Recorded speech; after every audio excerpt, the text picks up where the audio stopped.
everyone, welcome back to SIS classes. My name is Shaista Parveen and you are watching SIS classes. So all my dear students, today I will discuss the force and pressure. This is the chapter number 3 in physics for class 8 ICSE board. So today we discuss about the force and pressure, and in this lesson we will learn about kinetic theory of matter, adhesive and cohesive force, surface tension, transfer of heat and kinetic theory, pressure due to the solid, liquid and Pascal law, force and its units, turning effect of force, momentum of force and its units, pressure and units, Archimedes principle, sinking and floating law of flotation, atmospheric pressure and lift pump.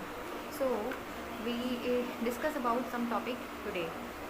तो चलो बिना time waste के start करते हैं अपने आज के video को। उससे पहले मैं आपको बोल देना चाहती हूँ कि अगर आप मेरे चैनल पर नए हैं तो जल्दी से चैनल को सब्सक्राइब कर दीजिए और बेल आइकॉन की जो घंटी है उसे प्रेस कर दीजिए ताकि आपको मेरी हर नई आने वाली वीडियो की नोटिफिकेशन मिलती रहे। So let's get start the video.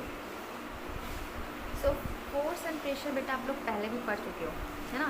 सबसे पहला टॉपिक आप लोग में बुक में जो है वो है हमारा kinetic theory of matter. Kinetic theory of matter में आप लोगों ने जो है मैटर वाले चैप्टर में पढ़ी थी, है ना, और उससे पहले आप लोगों ने केमिस्ट्री भी पढ़ी थी।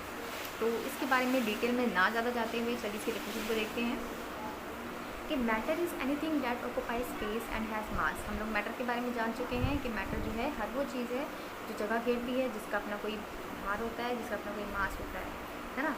सो matter is made up of extremely small particles called molecule. और मैटर जो है बहुत छोटे स्मॉल पार्टिकल्स मिलकर बना होता है जिसको हम लोग मॉलिक्यूल कहते हैं। And which turn are made up of atom, जो कि बाद में जो है दो से अधिक मॉलिक्यूल मिलकर के क्या बनाते हैं, एटम्स बनाते हैं। ठीक है, इतना क्लियर हो गया। नेक्स्ट है हमारा कि all thing around us, air हो गया, वाटर हो गया, ट्रीज़ हो गया, बुक्स हो गया, माउंटेन हो गया, एक्सेट्रा जितनी भी चीज़ें हैं वो डिफरेंट टाइप के एटम और मॉलिक्यूल से मिलके बनी हुई हैं। अब भाई एलिमेंट क्या होता है? सो एलिमेंट जो होता है वो बिल्डिंग ब्लॉक होता है किसी भी मैटर का। ठीक है, हमारे अर्थ पर लगभग 118, ठीक है, 118 एलिमेंट्स जो हैं वो कंबाइन होकर के उनसे अलग अलग और भी जो है एलिमेंट्स और कंपाउंड बनाए गए हैं। तो different ways give to seen around us. ठीक है, so an element is a substance which can not be further divided into simpler substance. यानी एलिमेंट जो है वो एक ऐसा सब्सटेंस है जिसको हम लोग और छोटा नहीं कर सकते और सिंपलर सब्सटेंस में नहीं तोड़ सकते, क्योंकि वो खुद भी एक सिंपलर फॉर्म में होता है। एलिमेंट के बारे में आप लोग को पता है, जैसे कि नाइट्रोजन हो गया, हाइड्रोजन हो गया, कार्बन हो गया, ये सारे क्या है आपके एलिमेंट हैं। ठीक है, etcetera. An atom is the smallest unit of an element which take part in chemical reaction. Atom जो होता है वो स्मॉलेस्ट यूनिट होती है किसी एलिमेंट की जो किसी केमिकल रिएक्शन में पार्टिसिपेट करता है, किसी भी केमिकल रिएक्शन में पार्टिसिपेट करता है वो। कुछ सब्सटेंस जो हैं same type of atom, example जैसे हाइड्रोजन गैस हो गया, है ना, all atom is gas off only hydrogen atom. जैसे मैंने आपको पहले ही बताया है, ठीक है, कि अगर कोई मैं बोल रही हूँ कि हाइड्रोजन गैस की मैं बात कर रही हूँ तो वो सिर्फ हाइड्रोजन के मॉलिक्यूल से ही मिलकर बनी हुई है। ठीक है, इस तरीके का एग्जाम्पल है ये। चलो अब स्टार्ट करते हैं अपना। Certain other substance are combination of dissimilar atom in different proportion. ठीक है, अगर हम लोग दो अलग अलग सब्सटेंस को अलग अलग डिसिमिलैरिटीज़ और प्रोपोर्शन में मिलाएं तो वो क्या बन जाएगा, तो वो जो है अलग अलग सब्सटेंस का प्रोपोर्शन मिलके बन जाएगा। अब molecule is the smallest unit of substance which has independent existence as small properties as the matter. Molecule जो होता है वो स्मॉलेस्ट यूनिट होती है किसी भी सब्सटेंस की जो कि इंडिपेंडेंट एग्जिस्ट कर सकती है सेम प्रॉपर्टीज़ में मैटर। ठीक है, मॉलिक्यूल जो होते हैं वो दो या दो से अधिक एटम से मिलकर बने होते हैं और ये एटम जो होते हैं वो सिमिलर भी हो सकते हैं और डिसिमिलर भी हो सकते हैं। लाइक क्या होता है मैं बताती हूँ एग्जांपल में आपको। लाइक देखो नाइट्रोजन में क्या दिया है, नाइट्रोजन गैस हो गया, तो would have molecule made up of nitrogen atom. तो यहाँ पर नाइट्रोजन गैस है वो सिर्फ नाइट्रोजन की मॉलिक्यूल से मिलकर बनी है, यानी सिमिलर मॉलिक्यूल से मिलकर बनी, सिमिलर एटम से मिलकर बनी हुई है ना। जबकि वाटर जो है, वाटर किससे मिलकर बना हुआ है, वाटर में जो है मॉलिक्यूल हैं किसके, ईच वाटर मॉलिक्यूल में दो हाइड्रोजन के एटम होते हैं और एक ऑक्सीजन का एटम होता है। मतलब यहाँ पर एटम क्या है, डिफरेंट है। तो यही बताया जा रहा है कि जो मॉलिक्यूल हैं, ठीक है, वो अलग अलग एटम से मिलके बने भी हो सकते हैं और सेम एटम से मिलके भी बने हो सकते हैं। अंडरस्टैंड? ये मैं इतना डीपली नहीं बता रही हूँ क्योंकि आप लोग केमिस्ट्री में अच्छे से पढ़ा चुकी हूँ मैं। अगर आप लोगों ने वो वीडियो नहीं देखी है, ये फिज़िक्स की मैटर वाली वीडियो नहीं देखी है, तो पहले जाकर उसे देख लीजिए, फिर आपको क्लियरली हो जाएगा सब कुछ। ठीक है, तो इसीलिए हम लोग डिटेल में नहीं जा रहे क्योंकि हमारा मेन टॉपिक जो है वो फोर्स एंड प्रेशर से स्टार्ट होता है। सो इसीलिए मैं आप लोग को जल्दी जल्दी यहाँ से मतलब बस एक रिवीजन के तौर पे बताते चलती हूँ, ठीक है। सो चलो अब देखते हैं to understand the behaviour of atom and molecule. आपने पहले भी पढ़ा है कि हम लोग जो हैं क्या करते हैं, साइंटिस्ट ने एटम के और मॉलिक्यूल को बिहेवियर को समझने के लिए साइंटिस्ट ने क्या किया, काइनेटिक थ्योरी बनाई। काइनेटिक थ्योरी क्या होती है, काइनेटिक थ्योरी जो होती है मैटर की वो बेस्ड करती है कुछ पोस्टुलेट्स पे, कुछ असम्पशन पे। लाइक किस पे, पहला तो चीज़ ये है कि जितने भी मैटर हैं वो एटम और मॉलिक्यूल से मिलके बने हैं, ठीक है। फिर है ये एटम और मॉलिक्यूल जो होते हैं वो कांस्टेंट होते हैं यानी निश्चित होते हैं, ठीक है। फिर random motion and passes kinetic energy, जब इनके अंदर मोशन होता है तो ये लोग जो है काइनेटिक एनर्जी को प्रोसेस करते हैं। ये आपको बता चुकी हूँ मैं, पहले ही पढ़ चुके हैं आप लोग। फिर काइनेटिक एनर्जी मॉलिक्यूल्स की डायरेक्टली प्रोपोर्शनल होती है टेम्परेचर की, क्योंकि जैसे जैसे हम लोग टेम्परेचर को बढ़ाएंगे वैसे वैसे काइनेटिक एनर्जी बढ़ेगी, जैसे जैसे टेम्परेचर को घटाएंगे वैसे वैसे जो हमारी काइनेटिक एनर्जी है वो घटेगी। So it is directly proportional to the kinetic energy. Understand? There is force of attraction between molecule of matter. If force is between similar molecule, it is called force of cohesive, and in between dissimilar molecule, that is called adhesive. ठीक है। सो क्या बताया हमने यहाँ पर कि अगर जो है फोर्स जो है वो काम करेगा दो सेम मॉलिक्यूल के बीच, तो ऐसे फोर्स को हम लोग बोलेंगे कोहेसिव फोर्स। और अगर जो है डिसिमिलर मॉलिक्यूल के बीच फोर्स काम करेगा तो उसको बोलेंगे एडहेसन फोर्स, ठीक है। In previous classes you will discuss about these forces are together called intermolecular force of attraction. इन दोनों फोर्सेस को बोलते हैं intermolecular force of attraction. Intermolecular force of attraction क्या होता है आपको पता है, क्या होता है, दो मॉलिक्यूल के बीच का जो है अट्रैक्शन फोर्स होता है उसी को हम लोग बोलते हैं इंटरमोलिकुलर, ठीक है, इंटरमोलिकुलर अट्रैक्शन ऑफ फोर्स बोलते हैं। और जो दो मॉलिक्यूल के बीच की खाली जगह होती है उसको हम लोग बोलते हैं इंटरमोलिकुलर स्पेस, ठीक है। तो यहाँ पर डाउट नहीं होना चाहिए। और इंटरमोलिकुलर फोर्स ऑफ अट्रैक्शन जो होता है वो लेस होता है when intermolecular space is more and vice versa. Means अगर इंटरमोलिकुलर फोर्स ऑफ अट्रैक्शन कम होगा तो इंटरमोलिकुलर स्पेस ज़्यादा होगा, और अगर इंटरमोलिकुलर स्पेस कम होगा तो अट्रैक्शन फोर्स जो होगा वो ज़्यादा होगा। कैसे, चलो देखो कि यहाँ पर दो मॉलिक्यूल हैं, बहुत सारे मॉलिक्यूल हैं यहाँ पे। अगर इनके बीच का गैप ज़्यादा होगा, ठीक है, अगर गैप जो होगा इनका गैप मोर होगा दो मॉलिक्यूल के बीच का, ठीक है, तो वहाँ पर हमारा क्या हो जाएगा, वहाँ पर हमारा ये वाला टॉपिक जो है कि वहाँ पर हमारा इंटरमॉलिक्यूलर स्पेस क्या होगा, ज़्यादा होगा, है ना। जब दो मॉलिक्यूल के बीच की दूरी बढ़ेगी तो इंटरमॉलिक्यूलर स्पेस ज़्यादा होगा, और जब दो मॉलिक्यूल के बीच की दूरी घटेगी यानी बहुत पास होंगे तो वहाँ पर अट्रैक्शन फोर्स ज़्यादा होगा। अंडरस्टैंड? चलो नेक्स्ट है हमारा depending upon the intermolecular force between molecule their intermolecular space matter is divided into 3 state, ठीक है। तो जो इंटरमोलिकुलर फोर्स ऑफ अट्रैक्शन है और जो दो मॉलिक्यूल के बीच की जगह होती है खाली, उसी के बेसिस पे जो है मैटर को डिवाइड किया गया 3 स्टेट में, that like solid, liquid and gas. Okay, solid क्या होता है, लिक्विड क्या होता है, गैस क्या होता है, ये सब आप लोग पढ़ चुके हो, इसमें ज़्यादा डिटेल में जाने की ज़रूरत नहीं है। So arrangement of molecule in solid, अब देख लेते हैं, एक बार नज़र डाल लेते हैं कि कैसा अरेंजमेंट होता है। सो देखो बेटा कि इंटरमॉलिक्यूलर डिस्टेंस जो होता है यानी कि दो मॉलिक्यूल के बीच की जो जगह होती है बिटवीन मॉलिक्यूल वो बहुत कम होती है सॉलिड में, क्योंकि सॉलिड के मॉलिक्यूल जो होते हैं बहुत करीब होते हैं, बहुत पास होते हैं, बहुत कॉम्पैक्टली पास होते हैं। इस वजह से उनके बीच जो खाली जगह होती है वो ना के बराबर नेग्लिजिबल होती है ड्यू टू फोर्स ऑफ, इसकी वजह से उनका जो अट्रैक्शन फोर्स है वो ज़्यादा हो जाता है ना। So molecule slide over each other, मतलब मॉलिक्यूल जो है वो एक दूसरे फिसल नहीं सकते हैं। That is solid do not flow, इसी वजह से सॉलिड फ्लो नहीं करता, सॉलिड में बहाव नहीं होता। लेकिन लिक्विड जो होता है उसमें जो है क्या होता है, सॉलिड है के पास डिफरेंट शेप होता है, मॉलिक्यूल्स जो होते हैं unable to move out mean position, यानी अपनी ही जगह पर रह करके वो क्या करते रहते हैं, बस सीग्रेस करते रहते हैं फॉर सेम रीज़न। इसी वजह से सॉलिड जो होता है वो एक्सपेंड करता है distance being very less, and solid can not be compressed easily. अगर हम चाहें कि इस टेबल को हम ईजिली दबा पाएँ तो क्या हम इसको दबा पाएंगे, प्रेस कर पाएंगे, नहीं कर पाएंगे, क्योंकि ये सॉलिड है, इसके मॉलिक्यूल बहुत पास हैं, ठीक है। So due to the intermolecular distance being very less, solid can not be compressed easily.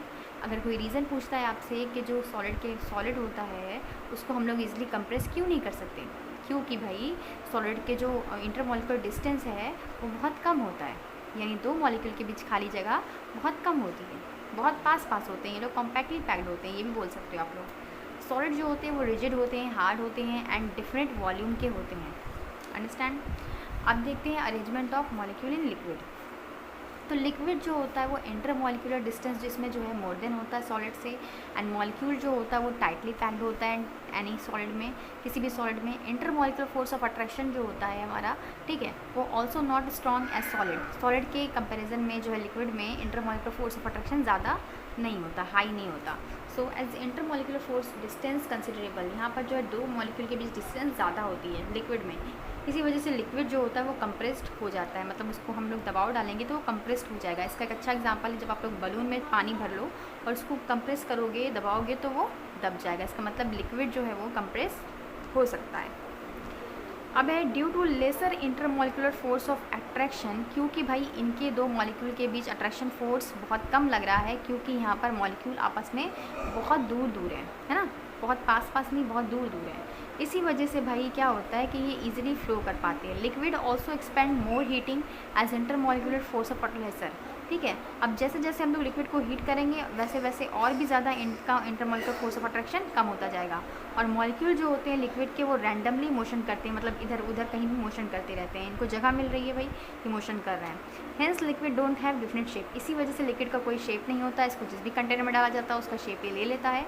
How ever liquid have a fix volume and given temperature, लेकिन इसका वॉल्यूम जो होता है वो फिक्स्ड होता है।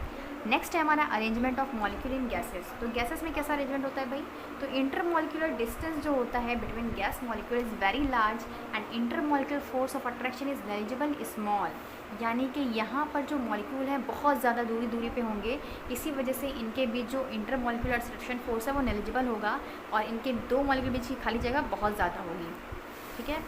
सो जितने भी इंटरमॉलिक्यूलर डिस्टेंस हैं large and gases, it can be compress very easily and create greater extent than liquid. जो हमारी गैस होते हैं, गैस के मॉलिक्यूल होते हैं वो बहुत दूर दूर होते की वजह से वो इजीली फ्लो भी करते हैं और उनको हम लोग इजीली कंप्रेस भी कर सकते हैं in comparison to liquid and solid. Solid तो कंप्रेस होता नहीं, ठीक है। So due to negligible intermolecular force of attraction gas molecule move randomly, इनके बीच जो है इनके मॉलिक्यूल इतने दूर दूर होते हैं कि इनके बीच कोई अट्रैक्शन फोर्स काम नहीं कर रहा है, तो ये रैंडमली मूवमेंट करते हैं, ठीक है। That is gas not have definite shape, इनका ना तो डेफिनेट शेप होता है ना ही डेफिनेट वॉल्यूम होता है, और they expand very easily on heating, और जब इनको हम लोग हीट करते हैं तो ये और भी ज़्यादा आसानी से इधर उधर मूवमेंट यानी फैल जाते हैं। हाउ टू अगरबत्ती, आप लोगों ने देखा है कि अगर आप किसी अगरबत्ती को लेकर के एक कोने में जला दो, एक कोने में आप लोग जला देते हो उसको, स्टिक को उसकी, तो उसकी खुशबू पूरे रूम में फैल जाती है, ठीक है। कैसे, क्योंकि गैसेस जो होती हैं वो कंप्रेस्ड हो जाती हैं ईजली, है ना, और उसकी जो है उसके अंदर प्रॉपर्टी होती है कि भाई उसके जो मॉलिक्यूल होते हैं वो रैंडमली मोशन कर रहे हैं, तो इसी वजह से पूरे कमरे में उसकी जो है जो परफ्यूम है वो फैल जाता है। So petroleum gas which is compressed to large extents available as cooking gas in cylinder, ये सारे एग्जाम्पल हैं। अब हम बात करते हैं adhesive force and cohesive force के बारे में। चलो भाई, एडहेसिव एंड कोहेसिव फोर्स क्या होता है, तो the force of attraction that exist between different type of molecule is called adhesive force. तो ऐसा अट्रैक्शन फोर्स जो कि दो डिफरेंट टाइप के मॉलिक्यूल के बीच काम करता है उसको हम लोग बोलते क्या है, एडहेसिव फोर्स बोलते हैं। एग्जाम्पल के तौर पे अगर जो है when a glass rod is dipped in water taken out small water droplet stick on glass rod. अगर हम लोग क्या करें, अगर मान लो हमें एक ग्लास में, मान लो ये गिलास है, ठीक है, ये ग्लास है, इसमें हमने कोई रॉड डाल दिया, लोहे का कोई रॉड डाल दिया हमने, ठीक है। तो देखोगे क्या इसमें वाटर जो था वो इस स्टिक में भी, इस रॉड की ग्लास स्टिक में भी चिपक जाएगा, है ना। ऐसा करके देखना आप लोग, ग्लास में ये जो रॉड है, ठीक है, वो ये रॉड है हमारा, उसके ऊपर जो ये है, ये पानी की बूंदें जो हैं इस पर चिपक जाएंगी। क्यों चिपक जाएंगी भाई, देखो, when a glass rod is dipped in water taken out small water droplet stick to glass rod, छोटी छोटी जो वाटर की ड्रॉपलेट्स हैं वो हमारे जो क्या है इस पर चिपक जाएंगी, ठीक है, इस पर चिपक जाएंगी।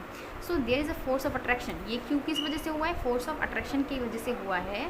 तो इस तरीके का जो फोर्स है, तो यहाँ पर क्या हुआ है, यहाँ पर जो है क्या किया गया है कि अट्रैक्शन ऑफ फोर्स काम कर रहा है डिफरेंट टाइप के मॉलिक्यूल्स। भाई इसका मॉलिक्यूल अलग है, इस रॉड का मॉलिक्यूल अलग है, लेकिन उसके बाद भी यहाँ पर अट्रैक्शन हो रहा है, तो ऐसे वाले फोर्स को हम लोग बोलेंगे एडहेसिव फोर्स। नेक्स्ट है हमारा कोहेसिव फोर्स। तो ऐसा फोर्स जो कि दो सिमिलर मॉलिक्यूल के बीच लगेगा उसको हम लोग कोहेसिव फोर्स बोलेंगे। एग्जाम्पल के तौर पे कि the force act between the water molecule in drop of water oil mercury droplet cohesive force.